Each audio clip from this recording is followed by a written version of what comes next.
اعوذ باللہ من الشیطان الرجیم بسم اللہ الرحمن الرحیم خیرکم من تعلم القرآن وعلمہ۔ السلام علیکم ورحمۃ اللہ وبرکاتہ۔ اسلامک ٹیچر چینل کے ساتھ میں ہوں آپ کا میزبان نثار احمد۔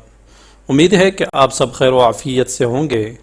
اللہ تعالیٰ سے دعا ہے کہ اللہ تعالیٰ ہم سب کو دین کو صحیح معنوں میں سیکھنے، سمجھنے اور اس پر عمل کرنے کی توفیق عطا فرمائے، آمین۔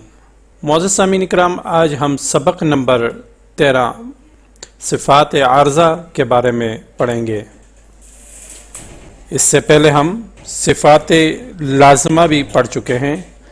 صفات لازمہ وہ صفات ہیں کہ اگر وہ ادا نہ ہو تو حرف بگڑ جاتا ہے، اور یہ غلطی کرنا حرام ہے۔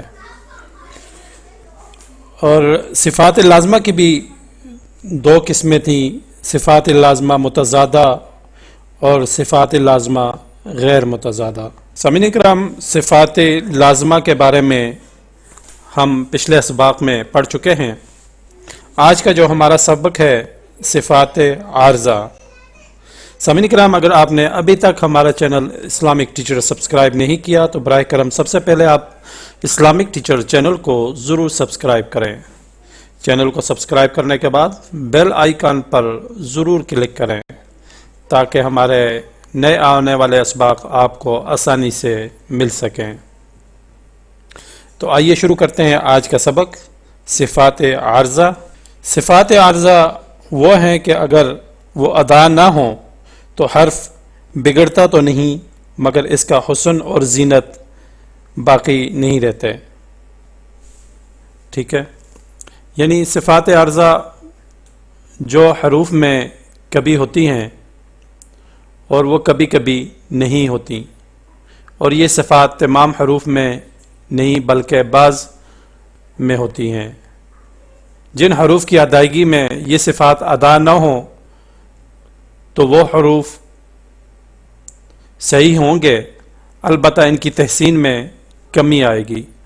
مطلب جب ہم حرف ادا کریں گے، ٹھیک ہے، وہ حرف تو صحیح ہوں گے لیکن اس کی جو تحسین ہوتی ہے، جو اس کی حرف کی زینت ہوتی ہے، حسن ہوتا ہے، تو اس میں کمی آ جائے گی، ٹھیک ہے۔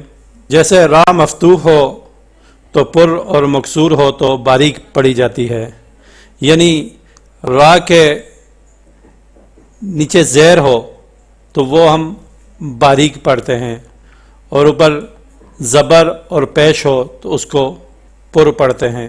جیسے را زیر ری، را زیر ری، اور اگر اس کے اوپر زبر ہو تو اس کو ہم پر پڑھیں گے را، اور پیش ہو رو، را رو، اور را کے نیچے زیر ہو تو ری، ٹھیک ہے، اس کو باریک پڑھتے ہیں۔ صفات عارضہ 17 ہیں، ٹھیک ہے، جو مختلف حالتوں میں مختلف حروف میں پائی جاتی ہیں۔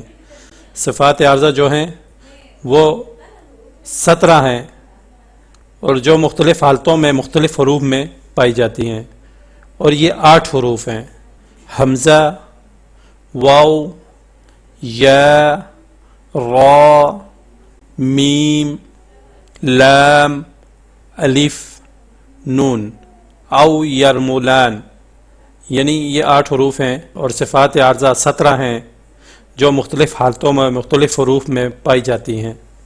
سب سے پہلے ہے ترقیق، یعنی باریک پڑھنا۔ دوسرا ہے تفہیم، یعنی پر پڑھنا، اور تیسری ہے ابدال، یعنی بدلنا۔ چوتھی ہے تسہیل، یعنی تحقیق اور ابدال کی درمیانی حالت ہے، اور پانچویں ہے اثبات، حروف کو باقی رکھنا، اور چھٹی ہے حذف، حروف کو ختم کرنا۔ ساتویں ہے مدہ، یعنی مد کرنا، اور آٹھویں ہے امالہ، فتح کو کسرہ اور الف کو یا کی طرف مائل کرنا، اور نویں ہے لین، مد کی طرح نرمی کرنا، اور 10ویں ہے غنہ، ناک میں آواز لے جا کر پڑھنا۔ نون ساکن اور نون تنوین کے قاعدے۔ 11ویں ہے اظہار، حروف کو اس کے مخرج سے مع جمی صفات پڑھنا۔ 12ویں قسم ہے ادغام، ملا دینا۔ 13ویں ہے قلب، بدلنا۔ 14ویں ہے اخفا، پوشیدہ کرنا یا بین الاظہار والا ادغام، یعنی اظہار و ادغام کی درمیانی حالت۔ اور میم ساکن کے قاعدے۔ 15ویں ہے ادغام شفوی، یعنی میم کو میم میں مدغم کرنا۔ 16ویں ہے اخفاء شفوی، یعنی میم کے بعد با ہو تو میم کو پوشیدہ کر کے پڑھنا۔ اور 17ویں ہے اظہار شفوی، یعنی میم کے بعد نہ میم ہو، نہ با اور نہ الف، باقی 26 حروف میں سے کوئی حروف ہو۔ تو معزز سامعین اکرام، ان سب کی تفصیلات آگے آنے والے اسباق میں آپ کو بتاؤں گا۔ تو امید ہے کہ آج کا سبق جو ہم نے پڑھا ہے صفات عارضہ کے بارے میں، کہ صفات عارضہ کیا ہے اور وہ کن حروف میں پائی جاتی ہے، آج کے سبق میں ہم نے یہ سب پڑھا۔ امید ہے کہ آپ کو سمجھ آئی ہوگی۔ تو کل تک مجھے اجازت دیجیے۔ اللہ تعالیٰ سے دعا ہے کہ اللہ تعالیٰ ہم سب کو قرآن پاک کو صحیح معنوں میں سیکھنے، سمجھنے اور اس پر عمل کرنے کی توفیق عطا فرمائے۔ آمین۔ وآخر دعوانا ان الحمد للہ رب العالمین۔